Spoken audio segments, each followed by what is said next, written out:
Well, it is my honor to introduce the Attorney General of the great state of Texas. As Max said, he is a fighter and a warrior. Greg Abbott stepped forward when Obamacare passed over the desires of America with all those special interest provisions, all those taxes, 159 new federal agencies in between you and your doctor. Greg Abbott stepped forward in the nation to file and lead the first lawsuit to declare Obamacare unconstitutional. And by the way, he was right. The Supreme Court got it wrong. When the EPA tried to take over Texas's air quality permits, to take over our refineries, to slow down our energy in Texas, guess who led the fight, successful fight, to stop in the courts? That's right, Greg Abbott.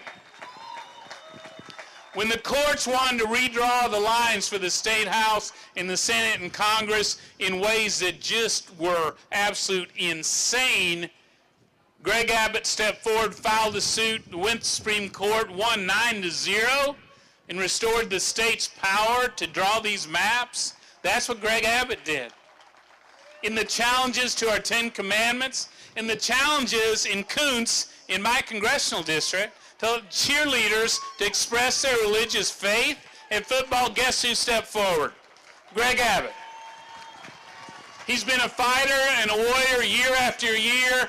He has been as powerful and dedicated a champion for limited government and states' rights as anyone in America. Please welcome with me our Attorney General, Greg Abbott.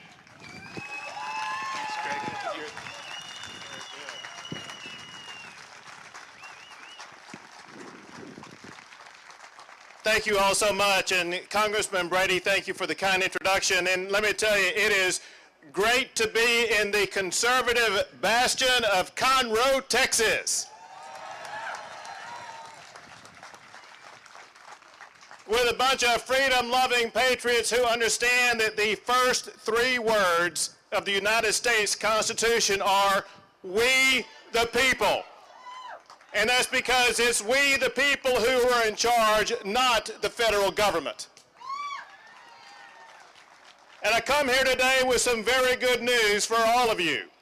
And that is that in 2 weeks from Tuesday, we are going to retire Harry Reid as the Majority Leader of the United States Senate.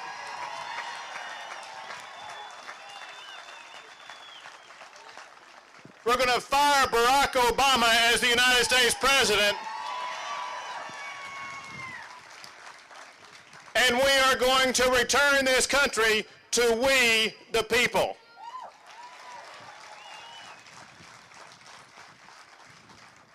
Now, I'm meeting many of you for the first time today, and some of you may be wondering why it is that I'm in a wheelchair. What happened to me is that when I moved to Houston back in 1984, one day I went out for a jog. And while I was out jogging, a huge 80-foot oak tree fell on me. It hit me in the back, crushed my vertebrae and my spinal cord, leaving me forever paralyzed, needing to use the wheelchair that I'm in now. Some of you are shaking your heads wondering, how slow was that guy jogging to get hit by a falling tree? I bring this up because in the aftermath of my injury, going on to become a state district judge in Houston, a Supreme Court justice in the state of Texas, and now as your Attorney General, I learned an important lesson. And that is, our lives are not defined by how we are challenged. Instead, we get to define our lives by the way that we overcome the challenges we face.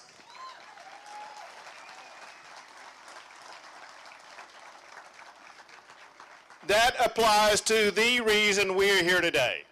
We as Americans face some big challenges. We face an overreaching federal government that is trying to limit our liberty. We're facing a federal government that has imposed on us $16 trillion in debt. And we're facing a regulatory regime that is crushing the ability to create new jobs. And then on top of all that, for the past 4 years, we've seen Barack Obama bust the budget, take over health care, provide things like Miranda rights for terrorists, and crisscross the globe apologizing for American exceptionalism. It is time for conservatives to fight. It is time for conservatives to win and reclaim this country.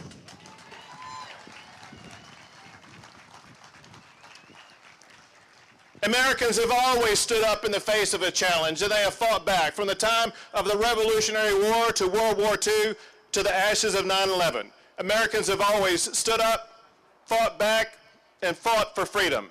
And I want you to know that's exactly what I'm doing for you as your Attorney General. I go into the office to fight for your freedom against an overreaching federal government.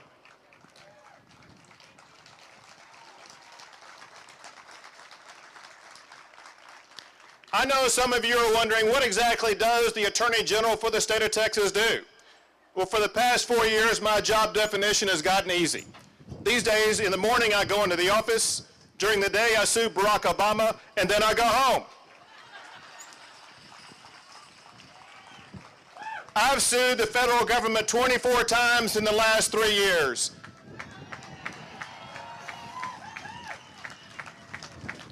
And that is not because I believe in litigation, but because I believe in liberty, and I am willing to fight for it.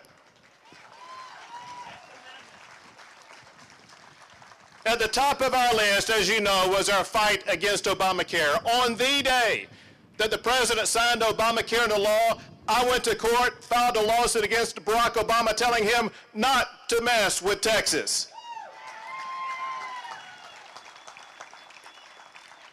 Now, you all know this past June, the Supreme Court ruled against us, and so that fight was lost because the United States Supreme Court said that Obamacare really was the Obama tax, imposing a tax on millions of middle-class Americans.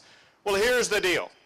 We may have lost the battle, but we have not lost the war against Obamacare.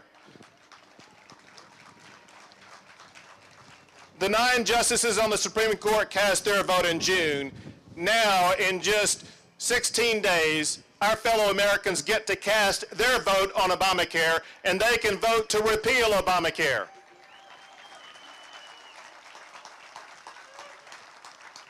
But to repeal Obamacare, they must first vote to repeal Barack Obama.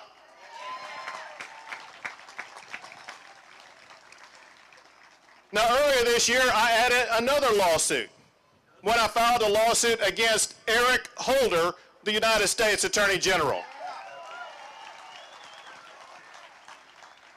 Eric Holder is denying Texas its right to have a voter identification law requiring voters to show a photo ID when they go vote. He claims that Texas hasn't shown sufficient need for a voter ID law, and Eric Holder just doesn't get it. I've prosecuted voter fraud across the state of Texas. We've had dead people casting votes, live people voting twice, foreign nationals who are here illegally registered to vote illegally. Voter fraud is real. It must be stopped, and I will go all the way to the United States Supreme Court to put a stop to cheating and illegal voting. You know, it's amazing because in this last May primary election, we had a lot of people who were deceased who already cast a vote, many of them in person, that shows that the resurrection is alive and well right here in the state of Texas. But I got to tell you, of all the challenges that I've been involved in, the one that concerns me the most is the assault on faith in this country. You know, it's one thing when we see the assault on faith being waged by atheists.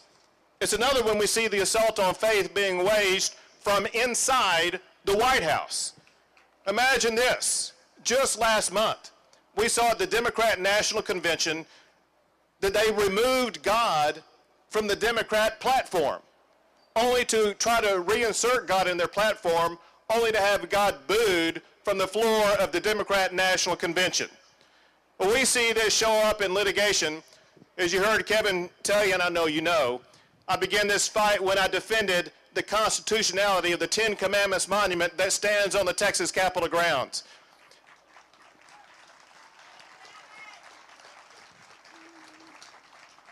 An atheist was walking across the Texas Capitol grounds, saw that monument, and asked a federal judge to tear it down. And my answer was simple. Not on my watch will I allow the 10 Commandments monument to be torn down from the state of Texas.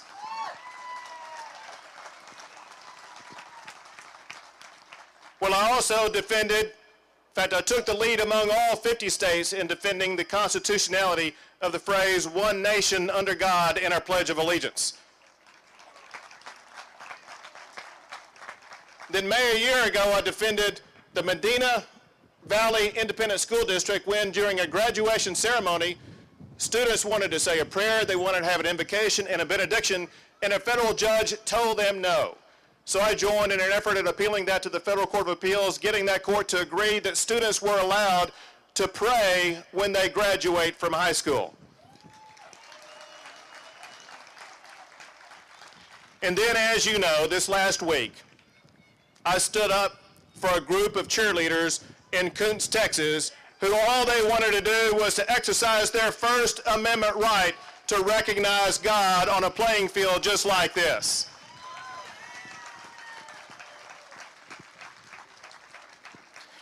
I know every single person in this stadium today, as well as Americans across this country, hunger for leadership in this land. You hunger for someone who's going to stand on their principles. And we all got a lesson in that when we saw a group of teenage girls take a stand on what they consider to be their principle in the face of adult atheists from Wisconsin, in the face of their own independent school district. We had cheerleaders become real community leaders and stand on principle in this country.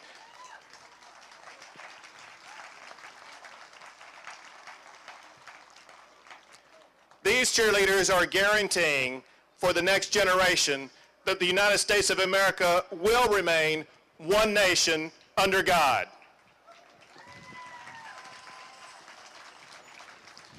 Well, let me just close by saying this. All these lawsuits I bring and all the court decisions we get, win or lose, they can only do so much, and they can only take us so far. Sure, they can help us defend the liberty that we all inherited from our founding fathers, but they cannot restore integrity or common sense in wayward leaders in Washington, D.C. If we are going to do that, we need to make sure that Barack Obama gets a private sector job for the first time in his life.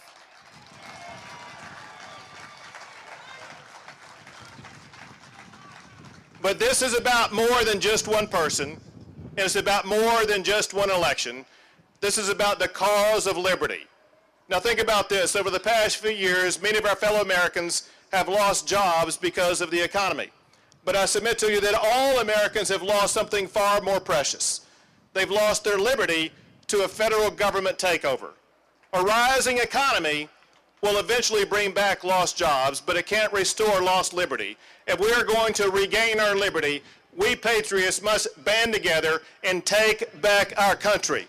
You can do that, we can do that, because Americans can face up to any challenge. God bless you all, and may God continue to bless the great state of Texas. Thank you. Ladies and gentlemen, Greg Abbott, Attorney General of Texas.